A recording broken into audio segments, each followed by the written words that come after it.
I honestly sit here, and during the week when I don't do my podcast and I'm just keeping up with the news so I can do this successfully, I sit there all the time and I'm like, how much lower can the Democrats get?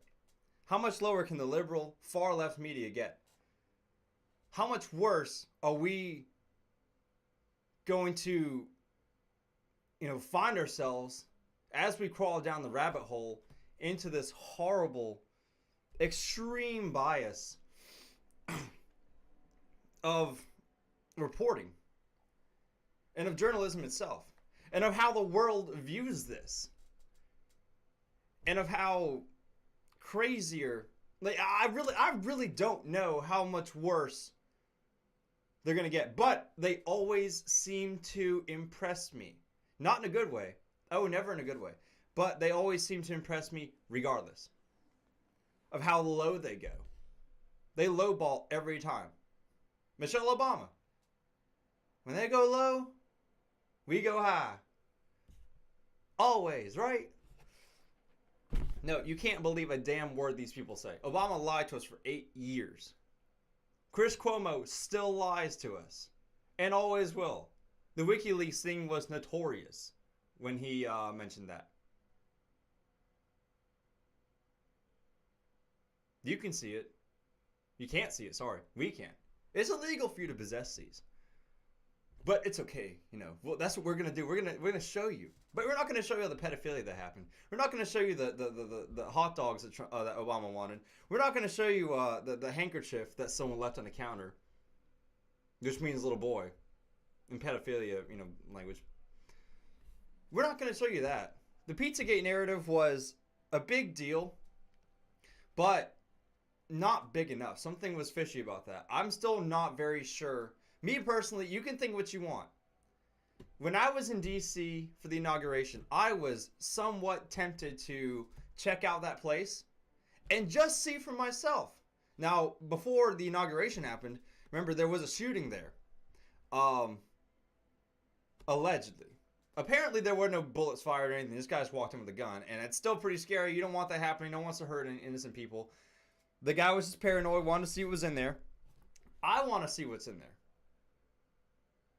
Will I go? Maybe. I don't know. That's a long way away from where I am. And that's a lot of money.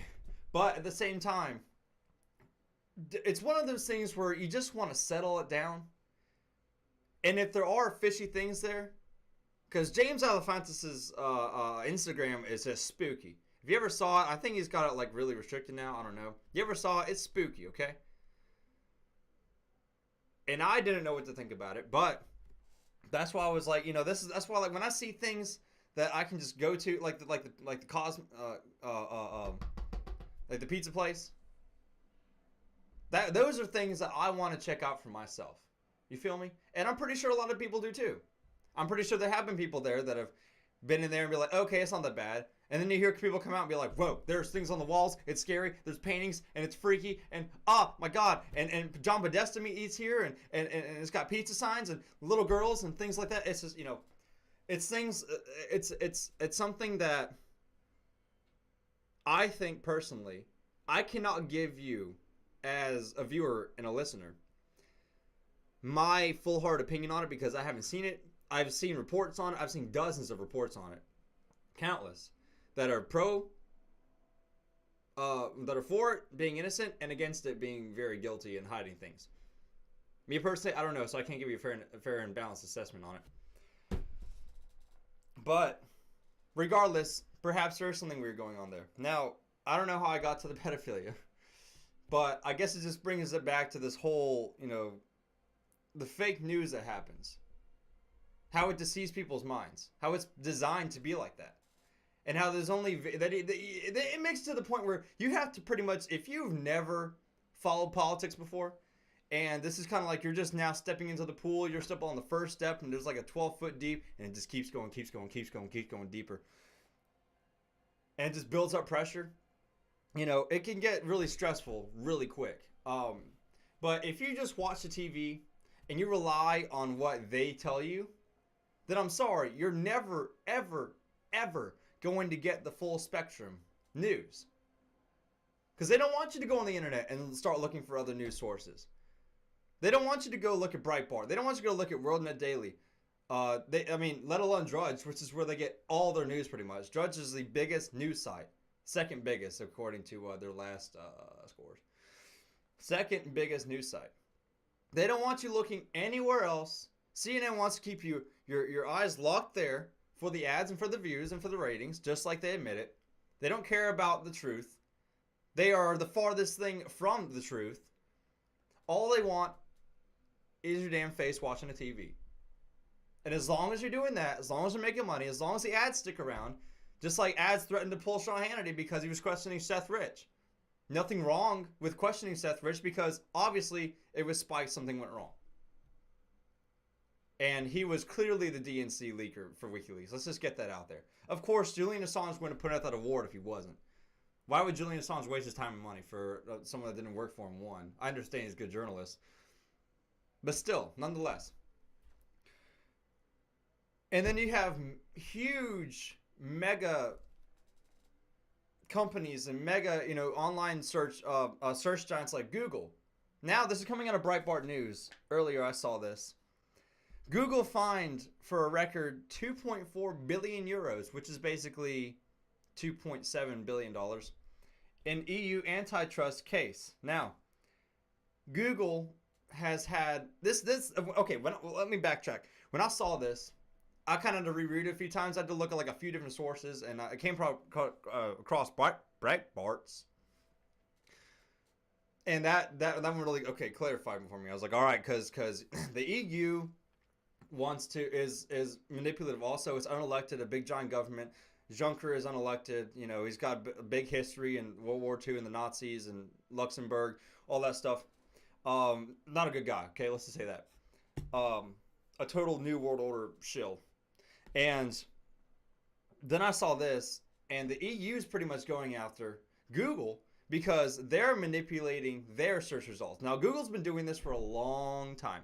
They did this with Trump. They've done this with a lot of conservative and libertarian media and anything else that, they kind of try and filter down. So any competitors that are out against Google or competing for Google, they're going to, whenever you do a Google search, it's pretty much what this pretty much is saying is their algorithms are being manipulated hardcore. Whenever you search for something on Google that might be contradictory or might have competitors involved in it, they're going to, because people look at the front page of Google, like the first page, and then don't go past it. I'm guilty of it. I do it too. I think we all do. It's just a habit. You get so used to Google. Everything's right there. Bam, bam, bam, bam, bam. First page, and you don't really look to the other page unless you're really hardcore looking for something, okay? And sometimes you can't always trust it when it's on page 2, right? So, but this is where they get you. On page 4, that's where the competitive stuff is. So, Google is being fined the biggest they've ever been. Alphabet's going to pretty much flip the bill for them. $2.7 billion. Now, that's pretty much a scratch on the surface to them. I believe it reported here at a Breitbart, they made, what was it, $90 billion in revenue? And they're saying, now, this is straight from the article. I'll probably put this up here. If not, I'll read it for you. To avoid more pain in Europe, quote, Google will have to change the way it does business in the region.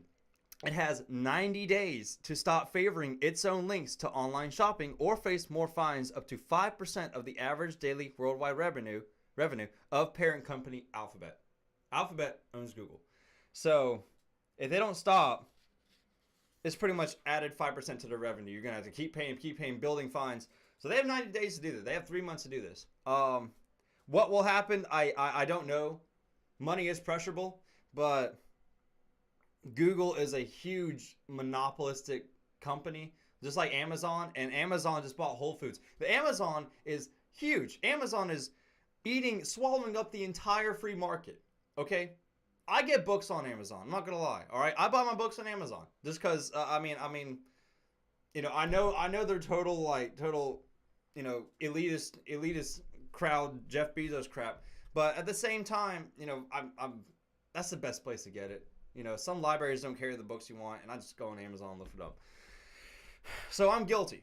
But regardless, I don't support what they do. I don't support their actions. I don't support how they monopolize their companies and how Jeff Bezos is colluding with the CIA also.